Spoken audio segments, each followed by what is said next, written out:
Hello, everyone, and welcome to the midweek program at the JC Raulston Arboretum. My name is Blake, and I'm the education assistant here at the Arboretum, and today we are right outside our entrance because, as you can see in the background, there are a handful of very sprawly and beautiful Quercus virginiana, the native live oak, which we thought was appropriate because we have Basil Camu, who is he's a treecologist at Leaf and Limb. He's also been referred to as a Wizard of Things. Those are very official titles, and we are very grateful to have such a prestigious guest on our show. But we have Mark Weathington, our director here, who's going to have a nice little conversation with Basil. So that should be a wonderful program. Those of you watching this on YouTube, please like this video and subscribe to our channel, and feel free to leave a comment down below. And with the announcements out of the way, I will pass things over to Mark and Basil to have a nice little garden conversation. Thank you, Blake. So yeah, I'm joined by Basil. You stole some of my thunder. I was going to give his title. I'm sorry. Treecologist, which you're not the only treecologist at Leaf and Limb. I like that a lot because arborist has a certain connotation now. Arborist has lots of saws and knows how to use them all. You're a treecologist. So is that something you coined for It's a fun term we use at Leaf and Limb. It's just the idea that there's more to a tree than just the tree. There's the ecology that surrounds it. And I'm also an ISA board certified master arborist, so I carry that credential as well, since it is, it's important to have standards. Yeah, I agree. And then you're Wizard of all things at Leaf and Limb. That is just, staff got tired of me not having a title, and one day, one of my former employees, I was helping him do something, and he said something like, "Oh, you're just a Wizard of things." And I was like, okay, I'll take that as my title. See, I love it because way back, I remember reading when Ernest Wilson was in charge of the Arnold Arboretum. His title was Keeper of the Arboretum, and I'd kind of like to be Keeper of the Arboretum here rather than Director. Yeah. There's a different thing. A keeper as opposed to a director, and I'm really more of a keeper. I don't need to direct the folks. I'm a little unconventional. It's just how I am. It shows in the business, shows in this book that we'll talk about. And definitely in titles, I think they should be fun and encourage conversation. So I want to get into Leaf and Limb and talk with you about that. But I got to say, I knew your title was something like that. So I went on your website to figure out what your title was. And, I had to scroll through. You got a much bigger staff than I realized. I had to scroll through. You got all your staff on there, and what a great read it is. I was reading through everybody's things because it's kind of a bio, what people like, what they don't like, where they come from, what their perspective is. It was great, and and you're buried down in there amongst everybody else, which I just. Reading that, I think if somebody comes to the website and is looking for somebody, I would look at that and say, oh yeah, this is a place that likes their people, so obviously they'll like other people. It seems to be not a... We have a bunch of tree geeks and mushroom foragers and outdoor enthusiasts, and you just name it. And the idea on that page is meant to just humanize and showcase sort of our fun side, because I tire of reading corporate bios of only the executive team. So this just turns it on its head. It's fun. When you come to Leaf and Limb, we ask you to answer like 6 questions, and then the marketing team will use that to craft a little bio that we ask if you approve or you want to edit it, and then it goes on the site. And it shuffles every time. So no order is ever the same. Oh, I love that. I love that idea. And for better or worse, we don't showcase like the fact that there's managers or CEOs or any of that. It's just meant to be a little more egalitarian, and quite frankly, it's just boring working at companies with bunches of hierarchies. So it's just us reflecting who we are. Yeah, I agree with that. I say as we're growing, maybe we're getting a little bit more tiered, but we had more of a organizational cloud than a organizational chart before, because it was... We definitely have internal organization, no doubt. Like, we've built systems and processes, and we have teams that are responsible for things, but I think we don't want to portray that to the outside world in a way that makes us look like the only people who matter are these 10 people on the executive team, and this is their resume of where they went to college and whatever. It's just... So I actually don't know the history behind Leaf and Limb. Okay. So I'll give you the condensed version. How did you get where you are and what you're doing?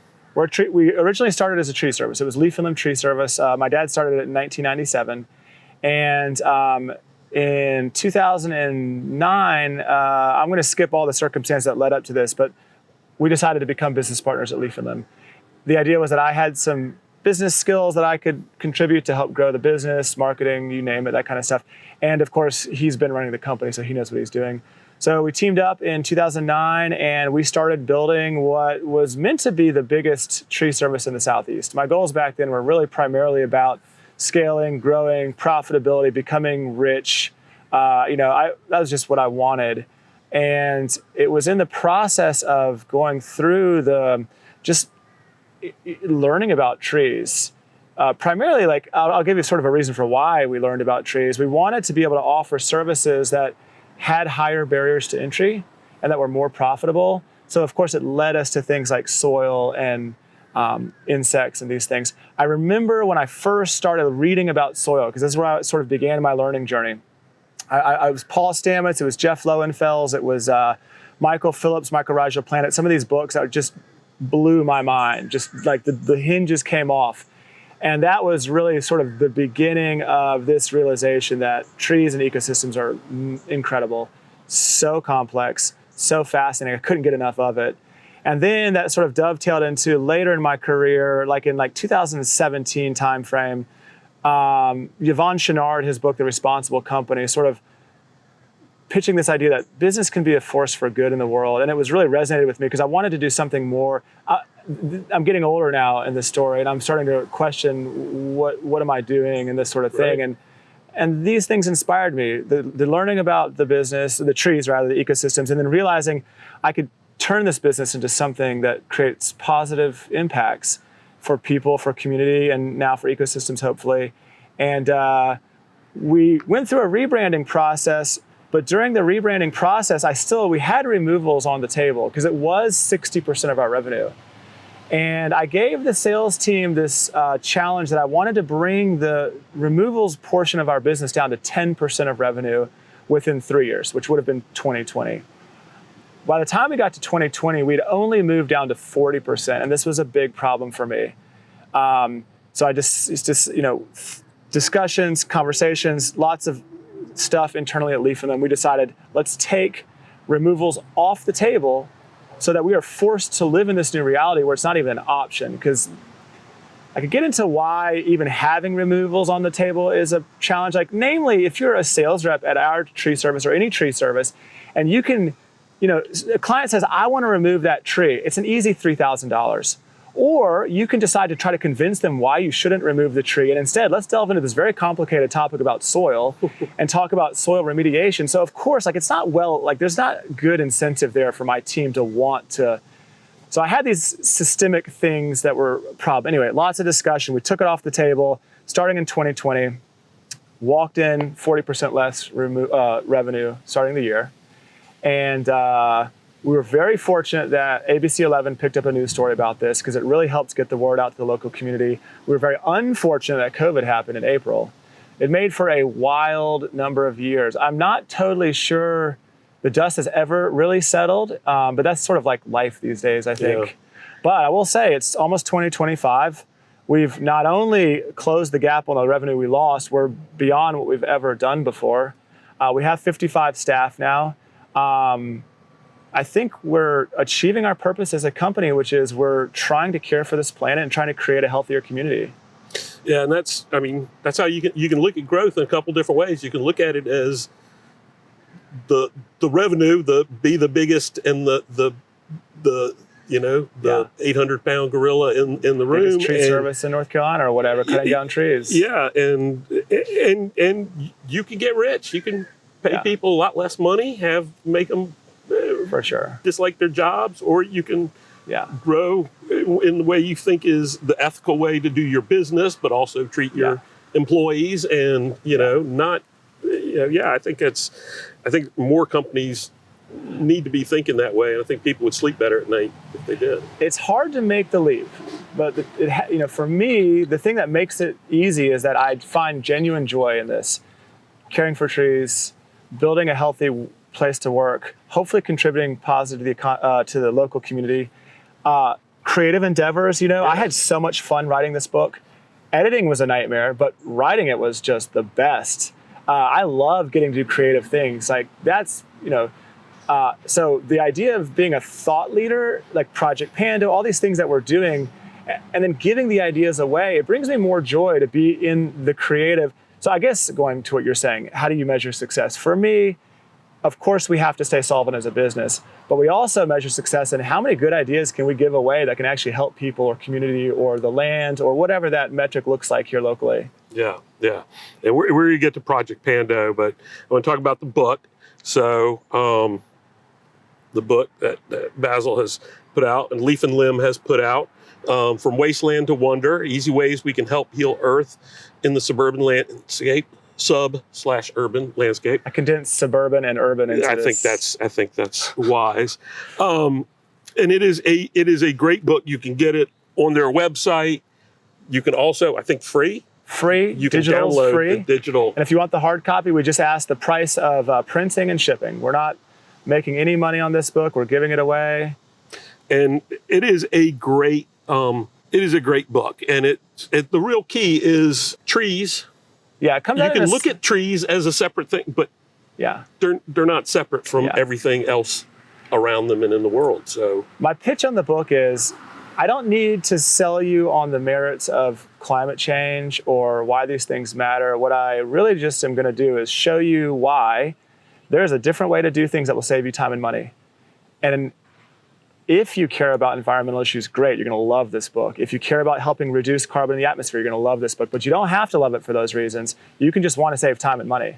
Right, and that's the key. We were talking, I was up at another program, and we had some arborists and some folks speaking up there, and about, not just arborists, other people talking about replacing lawns with meadows, replacing mulch circles with other plants that kind of provide more ecosystem benefits and the same things you're getting from that mulch. Right, and that's an easy case of like, if you do plant those plants under your trees, now you don't have to add new mulch every year and pull weeds every year, or maybe HOAs are often using herbicides. Like, it just takes away a bunch of product and labor because you've just filled that space with plants. It's better for all the plants. Like, that's a great example of save time and money and do something good. Right, exactly. And the only real issue for many people is they think you're supposed to have this big ring of mulch around the trees. And if they're really good, their ring of mulch will be really big. Yeah. Which means weeding and spraying and it's forever maintenance. I mean, part of this book is just because I don't want to do forever maintenance on anything ever. Right. So there's ways out of the trap. Lead into ecological succession. Exactly. And, we were talking before we came to this, we actually started on this great conversation where you were saying the words that always come out of my mouth is, it's not black or white, it's gray, it's nuance. And the thing that I love with this book is you talk about that nuance, but in a really easy to read, understandable way, because that's the hard part. It is easy to speak in terms of it's black or it's white. It's hard. It's harder to communicate in that gray area without very hard being wishy-washy or unclear or whatever. And that's the original. Really liked. The original manuscript was it was 160,000 words, and I chopped it down to 55,000. Yeah. Because I wanted to keep this relatable. I had to get rid of a lot, and the real challenge was how to keep gray space, but not overwhelm the reader. And the approach I attempt to take is, let me give you 20% of the information you need to achieve 80% of the results that we'd like to see. There you go. I mean, I think it does have to have some nuance. And I give people paths to go find out more about these topics if they want to, because you can't include all the nuance. No, you can't. And you could go down a deep hole in any of these areas that are great. So now I have written a book. Yes. It's not an easy thing. It's a lot. You've got a big business. 50 employees is not nothing. How did you manage to actually, and you've got a family and Yeah. you've got the whole thing. How did you manage to write this book? So initially it was a presentation I was giving back in 2020. You might remember this, I actually did it here at the Arboretum. Yeah. How trees can save the world and what we can do to help. Yep. I was really blown away by the positive feedback I got from that presentation among people who I thought already knew these topics. And that was when I realized I need to put this on writing. And I was planning on just getting like a really long article on paper, and then it turned into a book. But I started basically just Saturday and Sunday mornings at 5 a.m. Nobody's awake and no staff are bothering me. So I do a 4-hour writing block on both mornings. And then my family would get up. But I had so much fun. Now, the editing phase, which was, that the writing spanned 4 years total. The editing phase was the last year. That was very unfun, and it's the reason I'll never write a book again. Please, nobody let me write a book again. And I also did have to cut into work time. This is where now I really I would have to block out whole weeks where I would tell staff, call me if there's an emergency, but I've got to do this editing. And it was atrocious. You've done it, Yeah, it is a lot. It would have been harder for me if I had written 160,000 words and had to pare it down. I wrote about 60,000 and wish I could have written 160,000, but I had some guidelines. That's what made it easier. I had guidelines from an outside publisher. You're publishing this. So. I threw all the clay down and then had to carve it out. But yeah, we're self-publishing right now. I may eventually go to a publisher, but for now we're selling it on. We're giving it away on the site. And the challenge with the publishers, I don't think any publisher is going to like the idea of the free aspect. So I'm not trying to reconcile that. We'll see where it goes. But for now, it's just on the website. So the question I had I had a question I really wanted to hear the answer to, and it just went out of my head, which is par for the course with me. All right, give me 1, 2, 3 things that people can do. I love it. And I'll try to get some new stuff that you don't hear all the time. Okay. There's stuff people probably are pretty well accustomed to, like leave the leaves. That's a big topic. Let me back up also and say, in sections 1 and 2 of this book, I write these fun, lighthearted essays about how Earth works at a very big level: soil, water, trees. That's sort of section 1. Section 2, I hit the same topics that I just strictly peer-reviewed research. Where are we destroying those systems? I think that sets the stage for the rest of the book. Most of the book is a how-to guide on how you can save time and money in your space, in your lawn or your property, and just also help your Earth. So one of the first things I pitch, this is going to sound so obvious, but save the tree. Don't cut it down. I can't tell you how many times, and I've been doing this now for 15 years. I've had a lot of meetings about a lot of trees. I would reasonably estimate, and I've checked with staff to see if they agree, 9 times out of 10, a tree does not need to be removed. You are thinking you need to remove it because you've heard some urban legend like, oh, the big trees are the dangerous ones because they're going to smash the house. No, the big tree survived every major storm in the past 75 years. It's actually your safest tree. There's fear mongering that happens in my industry. There's urban legends that persist for, I don't even know where they come from.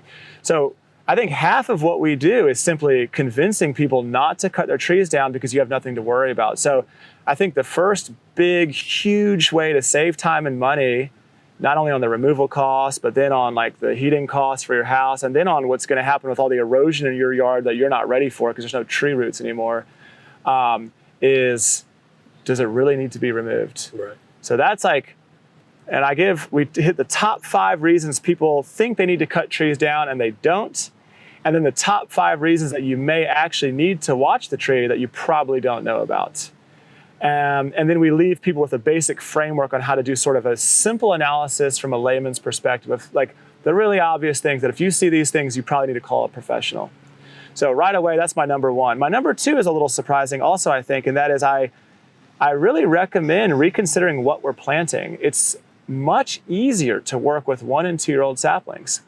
We don't get into the issues that come with containerized plants and balled and burlapped plants where we have mangled root systems from day 1 We could talk about how much energy and resources go into growing those large trees that have mangled root systems, transporting. There's so many reasons why it's far easier to work with little saplings. Right off the bat, I'll just say, you plant a standard nursery tree, which I'm going to say is 15 or 20 gallons. I don't know what standard is for most people, but let's just say 15 gallons. To do it well, if you know what you're doing, will take an hour. If you don't know what you're doing, it's going to take 2. Blake earlier mentioned how Bryce could go on for 2 weeks about tree planting. My YouTube video on proper tree planting lasts 27 minutes. It's a long video. That's for those traditional trees. In that same hour, you can get 25 saplings in the ground. It's not hard. You don't have transport weights. Just drive your shovel in, wedge it open, bloop, slide it in there. It's just everything's easier with saplings. And they establish so much easier. I tell people all the time, if I could plant nothing larger than a 1-gallon plant, would be great in my own garden. If I could plant nothing larger than a quart plant, would be great. And I plant most of my trees and shrubs, because I get them from here and how we grow them, in pints. Like little tiny things. And I water them, I plant them, I water them in really well. I have to do almost no other watering. The bigger the plant you get, the more you have to do aftercare and watering.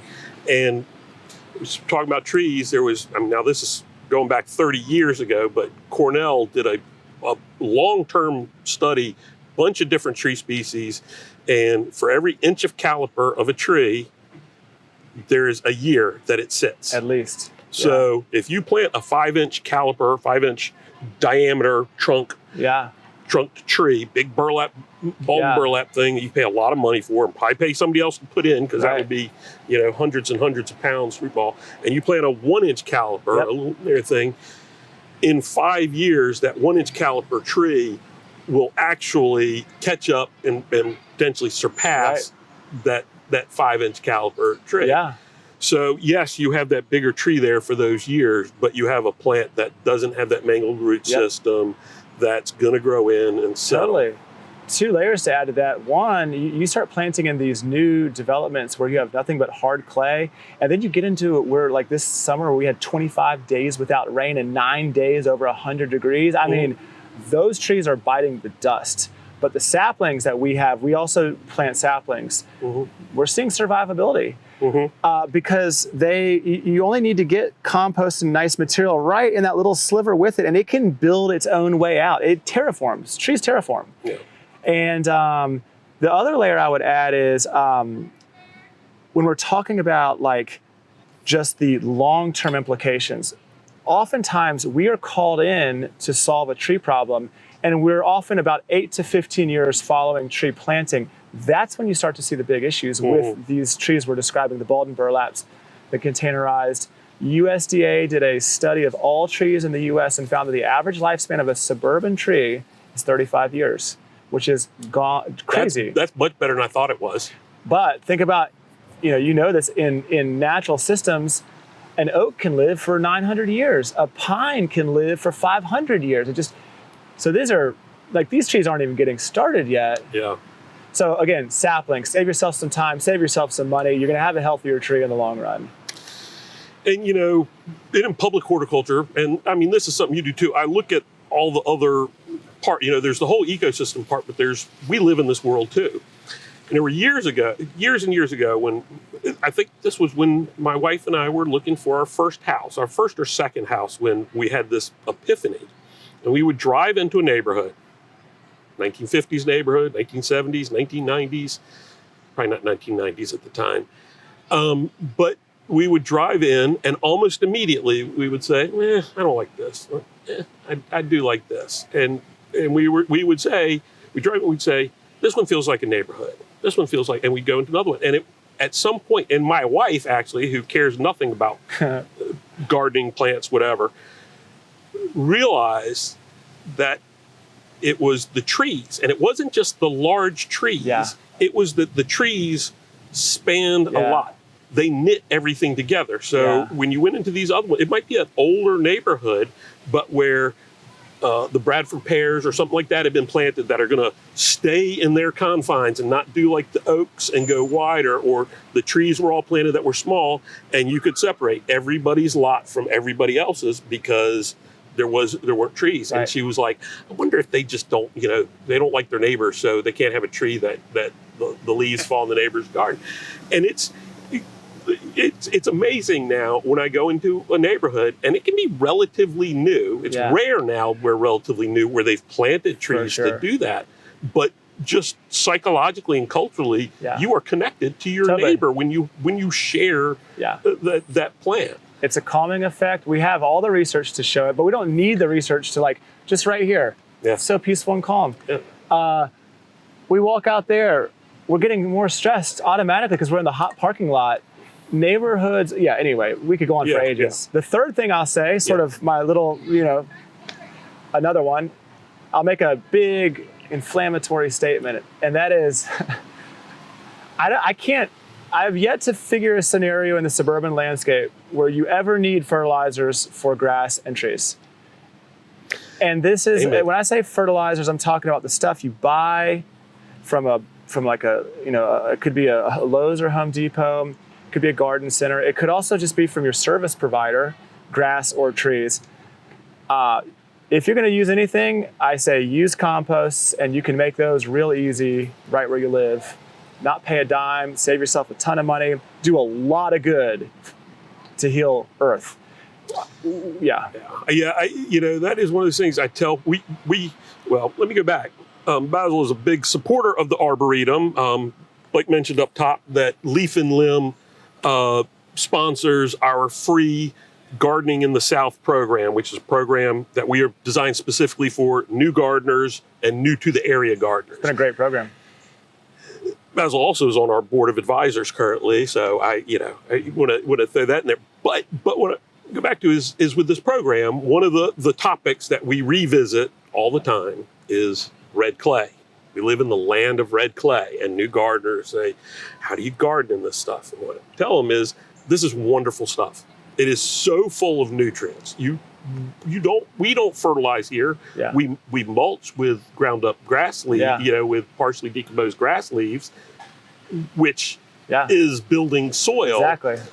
But we don't put on any fertilizers, 10-10-10, things like that. Everything, we have it in the ground. Right. It's a matter of promoting life, so life in the soil can go unlock those nutrients from the sand, silt, and clay. Yeah, and the key, when we talk about soils, and Lord knows we won't get deep into soils, we could, but if you're like me and we're unlucky enough to have to take a soils class at 1:30 right after lunch in a hot, unair-conditioned room, you know that you have the O horizon, that's the organic horizon, and then you have the A horizon, which is the topsoil and the living soil, and that's where things are alive. And then you have basically subsoil and getting into bedrock. And in any modern neighborhood in this area, subsoil. It's subsoil. There is no real soil there. We call it dirt, just to distinguish it from soil. Because subsoil is a great term, it's the right term, but dirt is something people can understand the juxtaposition between dirt and soil. So and so that's where we talk about compost and whatever that looks like. It leaves organic matter getting in there, because if you don't do that, you won't have.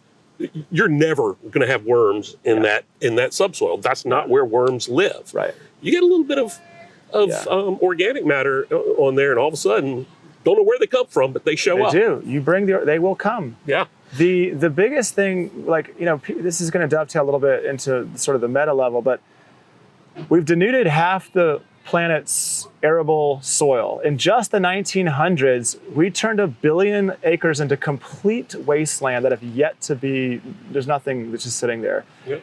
We've cut down half the world's forests and grasslands, and that means that our planet cannot harvest energy from the sun. It's at half capacity. And it also means that we no longer have soil to hold rainwater. It just rushes off downhill. We see this here locally. We have a lot of flooding happening, especially in eastern North Carolina. So if we want to, and then we get to CO2. well, of course we have a carbon dioxide problem. Burning fossil fuels is a problem, but the thing we don't talk about as frequently is you've killed the things that pull carbon down. They're called trees and grasses and flowers. Right. And then you've gotten rid of half of the things that hold that carbon, which is soil and life. So little wonder we're having flooding and all these other issues. So really, this is where I feel empowered in my yard to make a difference. Mm-hmm. And I cannot affect policy at a national level. I can't even really affect policy at a local level. But I can control my quarter acre and any other quarter acres that people will let us work on. And we can make that property hold a tremendous amount of carbon and a tremendous amount of life. Yeah. When you talk about a tree, you're talking about, okay, let's see, it sequesters carbon, pumps all that carbon out in the soil, holds the soil in place. Yep. The canopy slows that rain down so it doesn't compact the soil, and it slows it down so it can infiltrate faster. It doesn't all come in and rush off quicker. It supports birds and insects and they really do all these things. And then there's all kinds of little microfauna, flora in there, little things that are growing in there. And we can't forget water cycles. You have your big cycles and your small cycles, and trees and plants are what they push your terrestrial small cycles. So, kind of keeping this simple, when you have lots of trees, what they essentially do is they help make it rain. I'm going to just simplify. They help make it rain locally. When you don't have lots of trees and grass, then it takes these giant systems that have to overcome heat domes to move into your area, and then you get torrential downpours. Right. And then guess what? There's no soil to hold it. So we can affect our local water cycle. We can affect life. We can affect carbon dioxide, all these things that we can do in just how we manage the spaces where we live, work, and play. Okay, so you had a business, you have a book. Couldn't stop there. It had to have a nonprofit as well. Yeah. So Project talk a little Pando. about Project Pando, because I know this is another one where I know in pretty broad terms, what I know the goals of, but talk about the goals, but then the important part, the actions that underpin those goals. I'll start with another little story just because I like stories. Mm-hmm. Originally, Project Pando was just leaf and limb volunteering in the community. It didn't really matter what the task was, we just volunteered. That started in 2017. In 2020, we realized we could use that time in our wheelhouse of expertise and do something different. So we pivoted to what Project Pando is now, which is we work with the community to collect seeds from our local native trees, and then we grow those into young saplings that we give away for free. Our goal at Project Pando is to more closely connect people and trees. The work we do is fun and important, and it creates this bigger pipeline for native plant material, but the real goal is to help people go on that journey that I went on, which is getting to learn about plants and then work with them. Totally changed who I am and my outlook on life. I went from wanting to be a rich business person to, this thing that I do now that I absolutely love. And if we could, we want to affect hearts and minds. Shifting paradigms is a powerful form of change, and hopefully that has these unintended consequences. Maybe people vote for local bonds that help, more funding for JC Raulston, that kind of stuff. So that's what we do, and we give away about 10,000 trees a year. And we have a director that we pay, and we fund the whole thing. At least Leaf and Limb funds Project Pando. But I have to say, we have incredible volunteers that do so much. And they're just incredible. We get that. We survive with volunteers. They can do incredible work. Oh, so back up. Project Pando. That is not Panda with an A. You're not trying to, sit on the back of the World Wildlife Foundation. Correct. Explain to people who don't know where that name comes from. It's the quaking aspens in Utah. It's considered to be one of the largest living organisms, except perhaps for a mushroom system they found in Washington State. And this forest is actually one organism, and we love that idea. You think you're walking through the woods, but everything's actually rooted in shared resources. Everything's connected. What's good for one is good for all. That's the philosophy behind Pando. Okay, I love it. That's when I go on speaking tours. My bio is I'm passionate about connecting people to plants. Yeah. That's at the end of the day, that's what it is, because everybody doesn't have to become an eco warrior or something like that. But if everybody just appreciated the trees and the plants and what they're doing for us, the world will be a whole lot better place. One thing I hope that I've conveyed in this book, and even now as we speak, I'm not an eco warrior per se. I care deeply about the well-being of this planet and all life that's on it. But I don't think we have to turn it into fear-mongering, and I don't think we have to turn it into finger-wagging. I attempt to inspire people by the beauty they're going to find in this work. You're going to walk out in your yard. Maybe you had a turf grass, a fescue, and you never saw anything. Maybe you got rid of some of that turf grass and you planted some native flowers and grasses. Now all of a sudden you're seeing insects, butterflies, birds you've never seen before. It's really amazing. Just recently, I have 2 great horned owls that now show up in my yard downtown Raleigh, which I've never had owls in downtown Raleigh. So it's just the joy and the wonder is what gets me, and it's what I attempt to inspire and not scare. Yeah, and that's a big difference, because you tend to talk to the people you're already talking to, who are already where you are when you and completely turn off the other people with a lot of the rhetoric that's out there and a lot of the stark lines and you must do this, you must do that. It's little bits make a big difference. And when somebody starts doing a little bit, often they want to continue it down that road. I mean, we know that just with gardening in general, that somebody dips their toe in and they don't usually step back out. It's a bug you can't shake. It is, and it's it doesn't have to be done in any one way. I think any form of getting your hands in soil with plants, you are taking a step in the right direction. Agreed. And one of the things we preach is, and it goes back to JC's goal to diversify the American landscape, is diversity.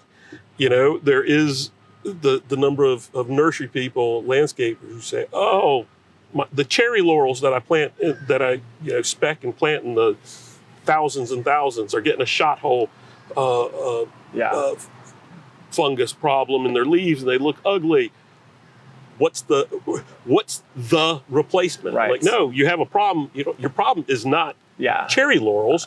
Your problem is the monoculture of cherry laurels. And if you switch to something else and you all plant in those same thousands, that you're going to have the problem again. And it's, we're looking at in the Southeast, the crepe myrtle scale. Yep. It's because crepe myrtles are ubiquitous. Yeah. They are for overplanted by the millions. They're overplanted. And so that diversity piece is so key, because things are going to change one way or another. By having different species, they can adapt differently. I'll also share one other fun thing. This is chapter 17 in the book, a chapter about pocket forest, but we've been using dense plantings of shrub saplings or shrub and small tree. We want to cap that height at about 15 feet. And rather than, people often want privacy rows, and they tend to be these monocrop plantings in a row, and there's 5 or 6 of the same species that we could rattle off right now. This kind of turns it on its head and says, take that same space, you don't even have to give more space, densely plant it with a variety of native shrubs and small trees. And what's incredible about it is everything grows faster together because they're benefiting each other.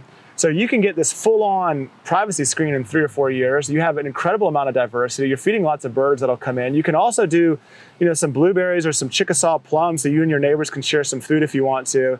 And it's just another example of how we can do privacy cheaper, more diverse, easier to maintain. Like, there's so many ways we can reimagine the landscape.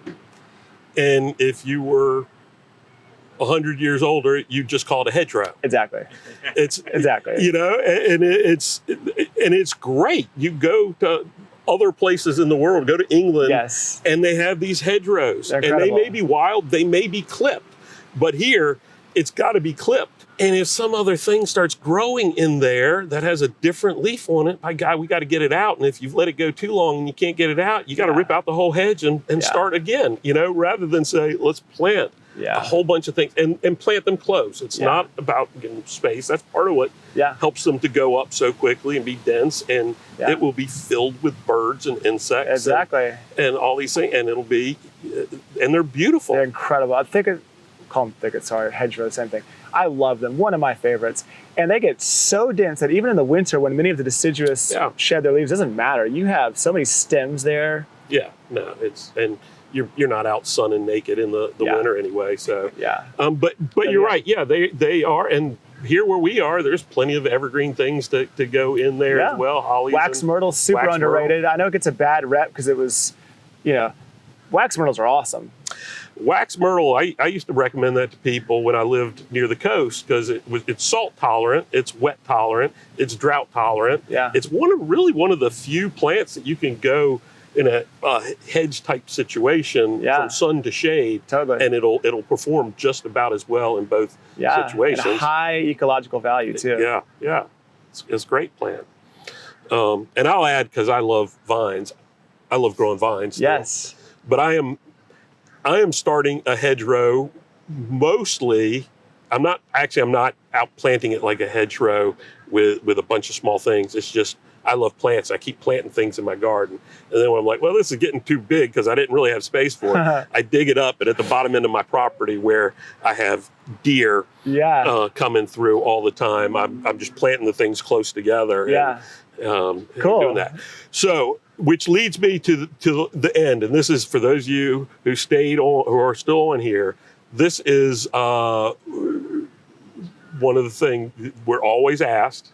And if you touch plants as for a living, you're in almost any area of the country. How do you deal with deer? And you said you had a pretty good solution. We learned there's a YouTube channel called Edible Acres. His name is Sean Dombrowski. And he's a cool dude doing a lot of interesting farming techniques. But we learned this technique from him, whereby you can install sturdy posts 3 or 4 feet tall, and you put a marine grade fishing line, string just one across the posts, and do it at about the 3-foot mark.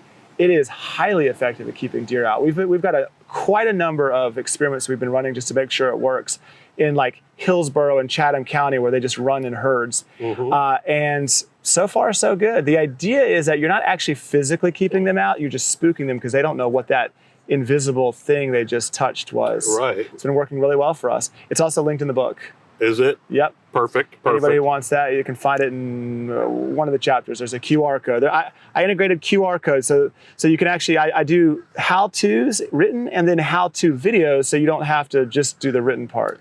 Yeah, and I will, before we see if there are any questions, I do want to say that something that I recommend often to our members and other folks is you go to the Leaf and Limb website and sign up for their newsletter. They have a great newsletter that put out with interesting articles, tips, things like this. A lot of the stuff in there, if everybody were to follow them, put y'all out of business. Put ourselves out of business. Which is the ultimate goal, right? We'll find new things to work on.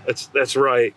Always problems to solve. But it really, they give away what a lot of people are trying to sell you. Yeah. Is that information. So they do a lot of that. Blake, do we have questions? We sure do. So when you were talking about big old trees and how they're the safest ones on your property, Carolyn asked, but what about the big branches on the big trees? Yeah, I mean, there's you have to watch for dying branches. That's a normal part of trees. And particularly the ones that are over areas where you live and work and play. Sure. If it's back in the woods, doesn't matter, but they'll need regular inspections for dead branches. No doubt. You know what's cheaper than taking down a big tree? Is not waiting for there to be a problem necessarily and having somebody, a certified arborist who knows what they're doing, come out and give it an evaluation. If it's crossing your mind, like, I am scared of this tree could be a problem, have it evaluated. That's not a terribly pricey thing. tell that arborist, if they do tree removals, tell them you're not having them do the removal. Yeah. Or have somebody who is there to save trees come out and talk to you about it. Can I add one more layer on this? Please do. The best type of pruning in the suburban landscape, in my opinion, is actually called structural pruning, which is not only are we going to reduce hazards, that hazards are not usually the big thing anyway. Really, it's often the case is you have a live limb perfectly healthy, but it's overextended because it's getting too much sunlight. It's not competing with other trees. So really good arborists will know how to properly help reduce that weight without damaging the tree and doing dumb things like just cutting it off in a random place. Not to keep plugging the book, but in the book I do talk about what structural pruning is, and I give homeowners tips for how to find reputable vendors, questions to ask, and if they can't answer these questions, then you probably should not hire that company. Oh, nice. That's useful stuff. Yeah, it's amazing. Going back to that, I was for 10 years at a botanic garden on the coast of southeast coast of Virginia, where we had hurricanes regularly. And invariably, after a hurricane came through and, one tree somewhere fell on somebody's house, you would see people would call the arborists, have every tree around them taken down. And then the next time a hurricane would go through, they'd lose their roof because they didn't have the tree there that's raking the wind, that's helping protect them. And you'd lose 5 roofs for, Can you imagine if when a dog bit somebody and it was in the news, we all went around killing the dogs because we were worried about it? It doesn't make sense. No. But it's just the way it is. Hey, listen, I get it. It's a lot of fear around trees, and part of our role as promoters of trees is to dispel as much fear as possible. Yeah, exactly. Okie dokie. So Gene says that they bought a 1-acre property in North Raleigh, and they've got a driveway, a lot of old growth trees. Their driveway's starting to lift a lot. They're wondering if, they're assuming they have to remove the concrete to assess which tree is causing the problem. And they're saying, what do we do about the problem roots once you know which one? And then they were wondering what kind of driveway surface should we consider as a replacement then? I would, I'd have to see the particulars, but I would recommend at least considering the easy options first, which are things like shaving the top of the concrete down. And there's machines for this. You can rent them from a rental store, United Rental, or you can hire a company to do this very cheap. If you can't do it because it's such a dramatic lift, then you could consider a rubber pour over. You could consider just living with it. Like my driveway, I have an oak that does exactly what you're describing. I just live with it. I don't care that much. I would rather have the tree than a new driveway, honestly. But sometimes HOAs might require you to fix these things. There are more complicated solutions that we could think about, like possibly pruning that one specific root, but we need to make sure it's not gonna, it needs to be within a threshold of what that tree can handle. And again, City of Seattle has this entire handbook on how to deal with root hardscape conflicts. I link it in the book also. There are so many solutions in there that you can look at, but the ones I've listed are just the easy, low-hanging fruit options. Yeah, my first thought when I heard that was, maybe rethink the driveway material rather than the gravel. Tree. Yeah, it could be gravel. There are some products we use here, Clingstone, some other things that will bind it. And you get the added benefit of it being permeable and water going through and it not being an area where the water is all going into the storm drains. And so you get the double benefit. I've seen people do really beautiful things where maybe they have somebody use a stone worker or something like that who's artistic, come in and cut piece of the concrete out, do something with stone or something that comes up to that root, allows the root to expand, but it becomes kind of this intentional piece of, disrupting that very square driveway type of situation, and it becomes a real feature, and it's the thing people will remember when they go by that house. I love that. It's rather than say, the first thing people always say in this is, I've got a tree that's causing a problem, not I've got this beautiful thing and there's a concrete slab that's interfering with its growth. And this happens all the time with pipes and foundations. Morton Arboretum's done really good research to show that in 80% of situations, the tree did no damage to your pipe or foundation. It was only there after the fact because the pipe had cracked or the foundation had cracked and the root came in looking for water. Plumber looks inside. He's like, oh, there's a root in there. The root must have done it, mistaking correlation with causation. Yeah. And the reality is that tree roots generally don't break your pipes or foundations. If you don't have a leak, a tree root has no idea there's water there. It's soft cheese. It can't even break it if it wanted to. A PVC pipe is just a completely inert thing. Yeah. A copper pipe that's not leaking. Tree roots go out everywhere that they can get through the soil. Yeah. And if there's water or nutrients or something there, Yeah. they proliferate. Yeah. But they don't, I mean, we always use words like looking for, seeking nutrients, Yeah. but they don't. They're growing everywhere. Right. And when they get it, they proliferate. Exactly. And so if there's water dripping out of a hole, Yeah. they're going to go in there and try and get in there. But again, it's not the tree, it's Right. the pipe. Typically it's micro vibrations or poor installation. And I like that nuance you said about seeking. I've never thought about that, but you're exactly right. It's not so much seeking, it's more broadcast and then lean into what we find. Yeah, yeah. Okay, awesome stuff. There was one more question. Carolyn was asking about the hedgerows. You guys are, yes, how close, when you say plant close, how close are you planting all these For varieties? us, we're doing 2 to 3 foot spacing between saplings. Okay. And again, this book is free. I have nothing to gain. It's all in the book. But it goes through exhausting detail. But yeah, you're talking about 2 to 3 foot spacing. I typically say you need at least 10 feet of width. You don't have to have 10 feet. You can do it in 5, truthfully. I just like to have a nice, robust situation. Sure. And that's really the difference when you're talking about a thicket. It is thicker. Yeah. It's a wider piece. Yeah. And I've seen, hedgerows in England, new hedgerows being planted where they're probably no more than 18 or 24 inches apart, Wow. kind of Yeah. staggered. Yeah. Oh, yeah. And allowed to grow up. Now they do a lot of still pruning and shearing Yeah. there. And you can, if you want to baby the thicket, you certainly can. The nice thing is you don't have to. You don't have to, exactly. And it's beautiful because if something dies or doesn't make it Yeah. or whatever, it just, everything else fills in that spot. Awesome. Well, that is all the questions that we had for today. So Fantastic. All right. So as per usual, I like to ask a few questions. You got to go quick. I'm not giving you too much time to think. These are easy. All right. Start with the obvious. What's your favorite plant? Right now, it's a native fringe tree. All right. Most underrated plant?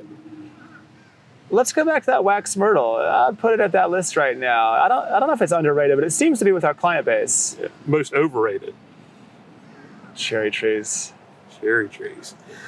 They're just so hard to grow here. People want them, but you can't really have them here anymore. I think you can under really good conditions, but they're just very hard to do well in this area. All right. Plants you've killed the most times? Oh, man. Wow. I got to say, it's Carolina cherry laurel. I thought I knew that plant through and through, and I have just I don't. I'm still learning how to work with it. Okay. Other than From Wasteland to Wonder, your favorite gardening book? That's favorite book for a gardener. It doesn't have to be, a gardening specific book. Man, how do you even, that's harder than favorite tree. Okay, I'll just say, I'll just point to Larry Wiener's book, The Garden Revolution, just because it played a pivotal role in my thinking. I don't know if it's my favorite, though. There's just so many good ones. Yeah. Favorite garden tool? Hori Hori. There you go. Piece of advice for you. Don't try to take a hori hori on a train in China. It's not a pretty scene. Oh, yeah. I can. At all. Well, this is fantastic, Basil. It's always a pleasure talking to you. Likewise. Because you're thinking about these things. And I think if I'd had some of this conversation with you 2 years ago, or if I have it again in 2 more years, you're going to have been thinking about these things differently and may have not different thoughts, but Right. come and seeing the different viewpoints. And I love the book, and I love it for a lot of stuff you talked about where there's the QR codes. There are some of these other books you love referenced in here, and that you can go chase down. Actually, the appendix links to like my favorite books in multiple genres. There you go. Well, related to this work, not like Right. Yeah. Look, your favorite science fiction, paranormal romance. But yeah, it is. It is always a pleasure because it always gets me thinking a little bit differently as well. So I really appreciate you coming on and Thank spending you for the time. having me. Yeah. Always, it's a lot of fun chatting with you. Thank you. Awesome. Sign up for the newsletter, get the book. You can get the digital version for free, or you can pay a pittance and get the actual hardbound, really beautiful book. We went all out. You did. I'm impressed. Awesome. Well, thank you, Basil. Thank you, Mark. This has been wonderful. Thank you, everybody, for joining us today. We will be back next Wednesday at 3 o'clock for a horticulture hour. Bring your questions and have them answered by our wonderful team of horticulturists. It should be a great time. We will see you all next time. Y'all take care.